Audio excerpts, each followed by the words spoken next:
Okay, hello guys. Yesterday we learned the types of noun. First of all, who will tell me the types of noun? Yes? Common noun, proper noun. What is by common noun? Samanya noun. Common noun means samanya. What is by proper noun? Vishesh noun. Proper noun means vishesh noun. First of all, we learned the noun, then we learned the types of noun. Today we are learning second parts of speech, and that is the pronoun. Am I right? Yes. Okay. First we learned noun. Noun means? Noun. Who will tell me the definition of noun? Who will tell me the definition of noun? Just raise your hand. Yes? Every name is called a noun. Every name is called a noun. Very good. Today we are learning pronoun. What is the pronoun? What is the pronoun? Yes?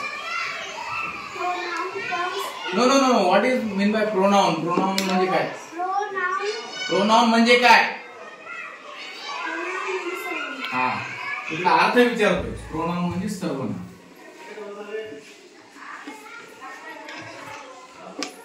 Very good. तर आज आपल्याला सर्वनाम शिकायचं आहे. बघा आता सर्वनाम मी तुम्हाला समजून सांगतो. खूप सोपं आहे. खूप सोपं आहे. आपण लक्ष दिलं तर ते आपल्याला लक्षात येईल. बघा एक उदाहरण सांगतो आता तुम्हाला. गोविंद हुशार मुलगा आहे. तो सकाळी लवकर उठतो. Govind is clever boy.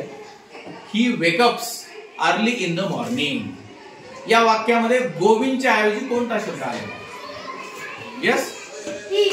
शी. आणि मराठीमध्ये कोणता शब्द आलेला आहे? हा यस? गोविंद ती आहे. गोविंद मुलगी आहे का? गोविंद हुशार मुलगा आहे. तो सकाळी लवकर उठतो. कोणता शब्द आलाय? हा तो. पहिल्यांदा ती म्हणता होता, पण एक्झॅक्ट आन्सर तो. बघा आणखीन एक उदाहरण सांगतो. Mamta has blue dress but she or red dress. Mamta जवळ निळा ड्रेस आहे, पण तिने लाल ड्रेस घातला. आता या वाक्यामध्ये ममताच्या ऐवजी कोणता शब्द आला? यस? शी. आणि मराठीमध्ये कोणता शब्द आलाय? मराठीमध्ये हा शाबास. म्हणजे आपल्याला इथं लक्षात येईल की Govind is also noun and Mamta is also noun. या दोन्ही वाक्यांमध्ये गोविंद आणि ममता हे काय आहेत? नाउन आहेत. कोणते नाउन आहेत रे? प्रॉपर नाउन आहेत का कॉमन नाउन आहेत? प्रॉपर नाउन आहे. बरोबर आहे. त्यात काही फरक पडत नाही, प्रॉपर असो का कॉमन असो, पण नाउन आहे. पण दुसऱ्या वाक्यांमध्ये या नाउनच्या ऐवजी आपल्याला दुसरा एक शब्द आलेला दिसला. एका याच्यामध्ये ही आला, एका याच्यामध्ये शी आला. मग ते शब्द म्हणजेच या ठिकाणी सर्वनाम असतात. त्यांनाच आपण प्रोनाउन असं म्हणायचं असतं.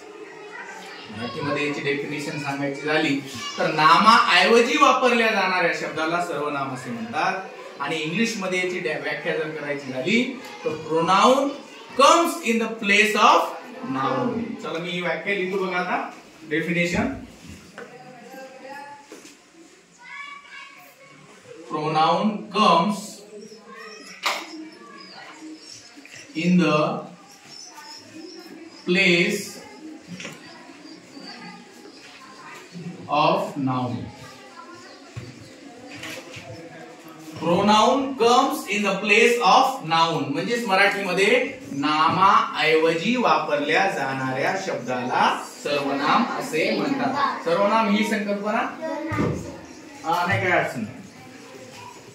तर नामाऐवजी वापरल्या जाणाऱ्या शब्दाला सर्वनाम असे म्हणतात. कन्सेप्ट लक्षात आली तुमच्या?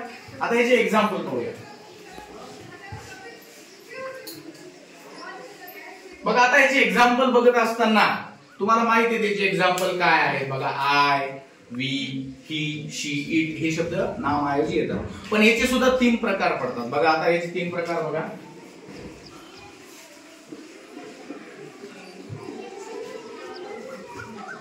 फर्स्ट पर्सन, सेकंड पर्सन आणि थर्ड पर्सन. आता हे फर्स्ट पर्सन, सेकंड पर्सन आणि थर्ड पर्सन काय आहे ते तुम्हाला समजून सांगतो.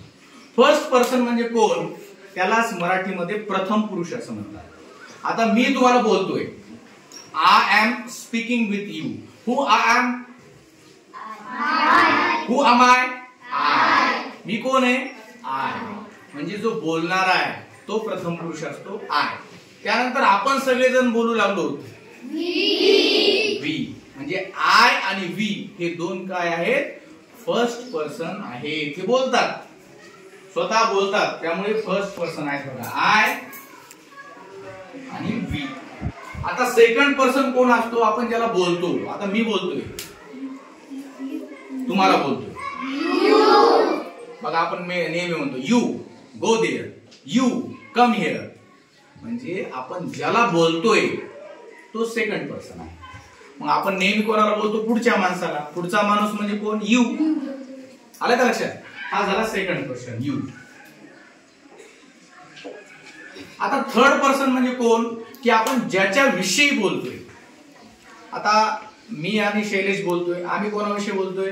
त्याच्याविषयी, तिच्याविषयी, त्यांच्याविषयी. म्हणजे हे थर्ड पर्सन आहे.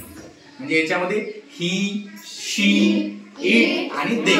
बघा, ही, शी, इट आणि दे हे झाले थर्ड पर्सन. थर्ड पर्सन म्हणजे तृतीय पुरुष. आलं का लक्षात? फर्स्ट पर्सन, सेकंड पर्सन आणि थर्ड पर्सन हे झाले या प्रोनाउन मधले भाग.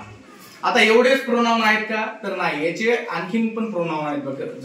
जसं आयचं द्वितीय आपण मी होते, हीची द्वितीया हिम होते, शीची द्वितीया हर होते. पण हे सगळं आपल्याला ऍक्टिव्ह वॉइस, पॅसिव्ह वॉइस मध्ये बघायचं आहे. आणखीन काही तुम्हाला प्रोनाउनची उदाहरणं म्हणजे नाउनच्या ऐवजी येणारे ते तुमच्या पुस्तकामध्ये तुम्हाला शोधायचे आहेत. आणि उद्या आपल्याला कमीत कमी 15 प्रोनाउन शोधून आणायचे आहेत. मी तुम्हाला डायरेक्ट सांगणार नाही. मी आता तुम्हाला काही एक्झाम्पल सांगितलेले आहेत. I, we, you, he, she, it, they. आता बाकीचे तुम्ही शोधून काढायचे. आलं का लक्षात? जसं तुम्ही पहिल्या वाक्यामध्ये शोधून काढले ही आणि शी दुसऱ्या वाक्यामध्ये, तसं तुमच्या बुक मधून तुम्ही शोधून काढायचे आहे. This is today's homework.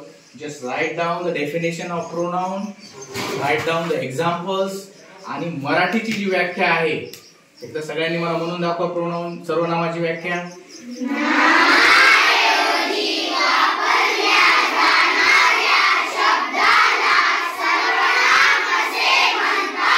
Very good. ही व्याख्या तुम्ही मनानं लिहायची आहे.